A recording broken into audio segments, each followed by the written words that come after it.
Assalamualaikum warahmatullahi wabarakatuh. Di sini saya akan menyampaikan tentang terbentuknya Budi Utomo. Nama saya Bagus Mikail dari Prodi Pendidikan Sejarah. Nah, yang pertama yang akan saya sampaikan yakni latar belakang. Nah, awal mula pembentukan Budi Utomo datang dari Dr. Wahidin Sudirohusodo, seorang dokter Jawa dari Surakarta. Dia menginginkan pekerja muda yang berpendidikan, tetapi umumnya kaum muda saat itu tidak mampu menghidupi diri. Tahun 1908, Dr. Wahidin bertemu dengan murid Stovia, yakni Sutomo. Wahidin menyampaikan idenya kepada siswa Stovia dan para siswa menyambut mereka dengan baik. Secara kebetulan, siswa Stovia juga membutuhkan tempat yang dapat mengakomodasi aktivitas dan kehidupan budaya mereka secara umum. Selanjutnya, apa sih itu organisasi Budi Utomo? Budi Utomo merupakan organisasi pemuda yang didirikan oleh Dr. Sutomo dan siswa Stovia, itu Gunawan Mangunkusumo dan Suradi pada tanggal 20 Mei 1908. Ini juga diprakarsai oleh Dr. Wahidin Sudirohusodo. Organisasi tersebut bersifat sosial, ekonomi, dan budaya, tapi bukan politik.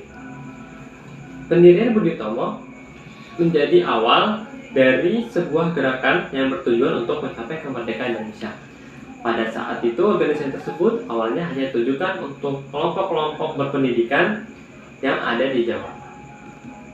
Selanjutnya, tanggal 20 Mei 1908 di hari Minggu jam 9 pagi yang terletak di ruang belajar Stovia, Sutomo menjelaskan gagasannya. Dia menyatakan bahwa masa depan bangsa dan tanah air ada di tangan mereka. Jadi Budi Utomo lahir. Namun, pemuda itu juga menyadari bahwa tugas mereka sebagai mahasiswa kedokteran masih banyak, selain harus berorganisasi. Karena itu, mereka berpendapat bahwa orang tua harus memimpin Budi Utomo, sementara orang muda sendiri akan menjadi motor yang akan menggerakkan organisasi tersebut. Seperti kita lihat di sini, ada tempat didirikannya Budi Utomo, yaitu di Gedung Stovia dan aula Wahidin ketika menyampaikan gagasan. Selanjutnya, apa sih tujuan Budi Utomo? Tujuan Budi Utomo adalah menyadarkan rakyat Indonesia dan berusaha meningkatkan kemajuan dan kehidupan bangsa. Dalam meningkatkan penghidupan itu juga disertai usaha memperdalam kesenian dan kebudayaan. Tujuan lainnya adalah menjamin kehidupan bangsa Indonesia sebagai bangsa yang terhormat dengan menitik beratkan hal pendidikan, pengajaran, dan kebudayaan. Selanjutnya ada struktur organisasi Budi Utomo.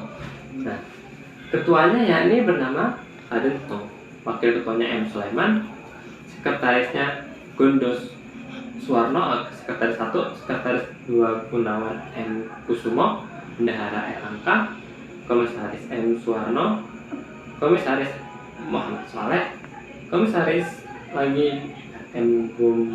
Gombrek, komisaris lagi Suraji. Nah, di sini juga ada gambarnya dari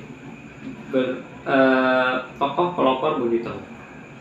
Selanjutnya, di bulan Juli 1908 sebanyak 600 orang bergabung dalam organisasi Budi Utomo. Anggota tersebut tersebar di Jakarta, Bogor, Bandung, Jogja, Magelang, Surabaya, dan Probolinggo. Secara resmi, Budi Utomo menetapkan fokus perhatian dalam pergerakannya, yaitu para penduduk Jawa dan Madura, karena pada saat itu paling banyak mendapat pengaruh penjajahan dari Belanda. Selanjutnya, kegiatan-kegiatan dari Budi Utomo.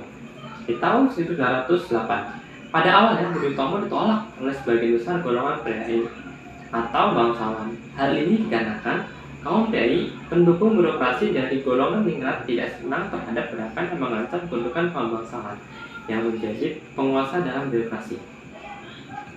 Selanjutnya, kaum PRI pendukung birokrasi berpikir bahwa organisasi pergerakan nasional seperti Budi Utomo akan menghambat atau bahkan mengganggu kepentingan mereka.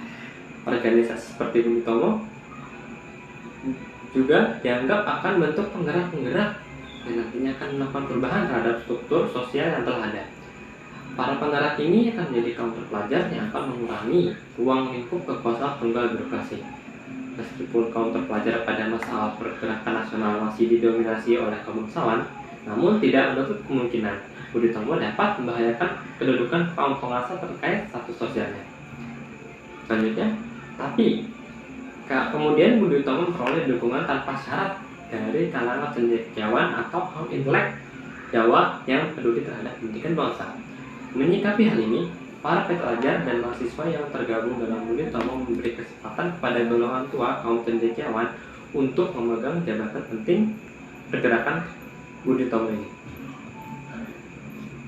Buktinya adalah pada Kongres pertama Budi Utomo tanggal 5 Oktober 1908 yang diadakan di Yogyakarta, mereka sepakat menentukan pengurus besar organisasi berasal dari golongan tua, sehingga apabila dijabarkan pengurus besar organisasi antara lain RT Tirto Kusumo, Bupati Karanganyar sebagai ketua pengurus besar, anggota pengurus besar didominasi oleh para pegawai maupun para mantan pegawai yang bekerja di pemerintahan.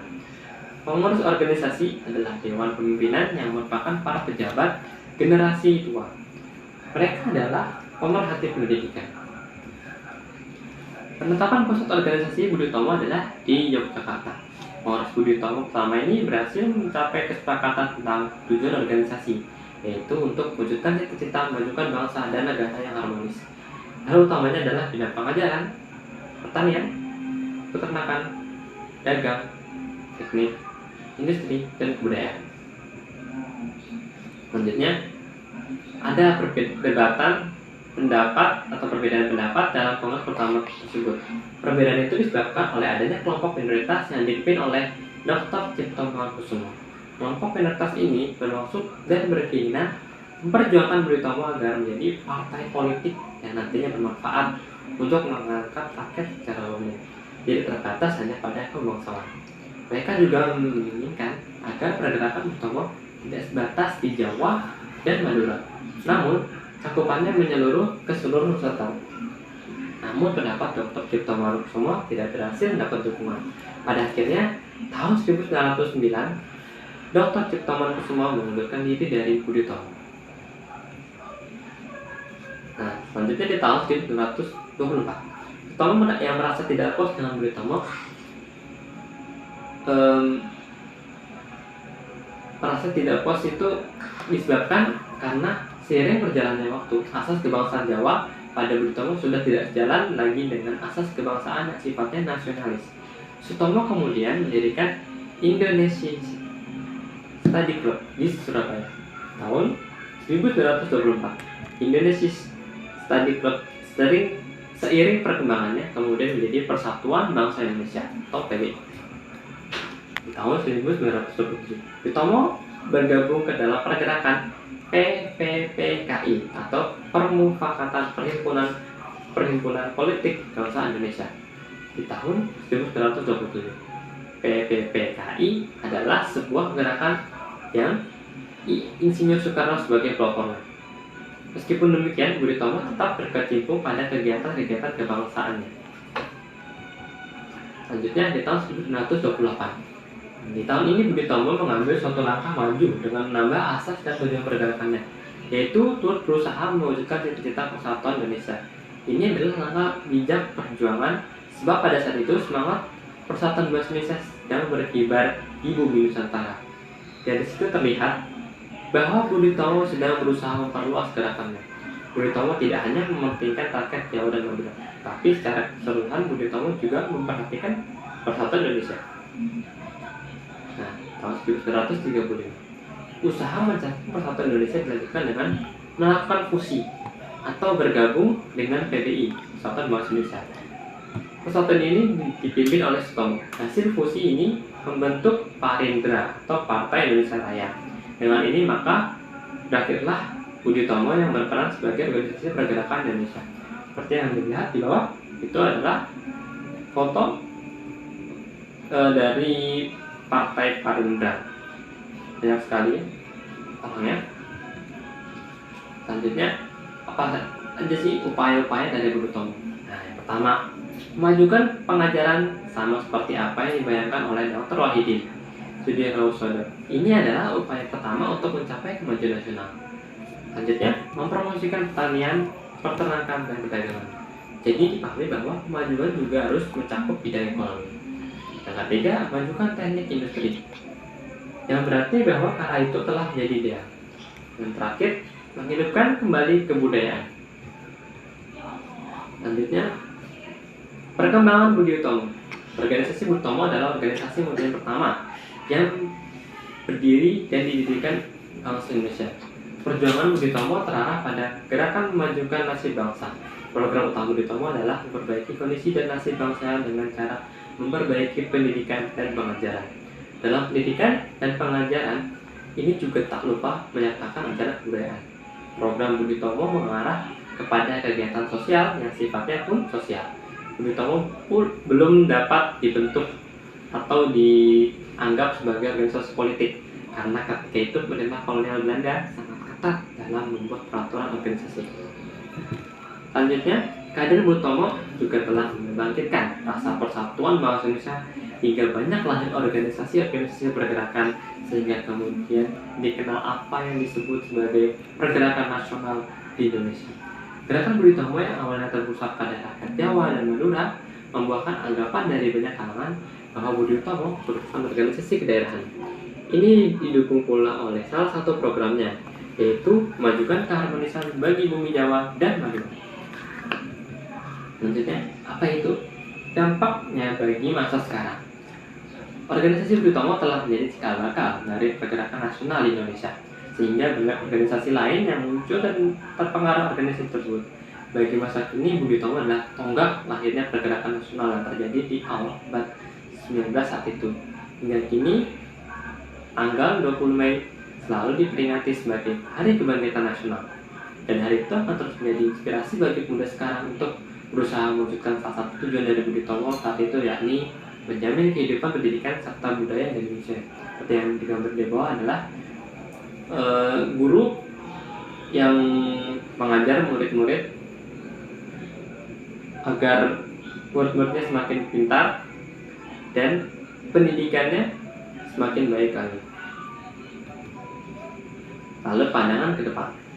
Dari pembentukan organisasi Budi Utomo dapat menjadi inspirasi pemuda bangsa untuk lebih mementingkan kemajuan bagi bangsa Indonesia suatu hari nanti. Bukan selalu memandang rendah bangsa sendiri, namun selalu memandang bahwa kita memerlukan adanya persatuan dan perubahan yang lebih dalam pembangunan yang akan datang nantinya. Ya, terima kasih. Ya, begitulah materi yang telah saya sampaikan. Wassalamualaikum warahmatullahi wabarakatuh.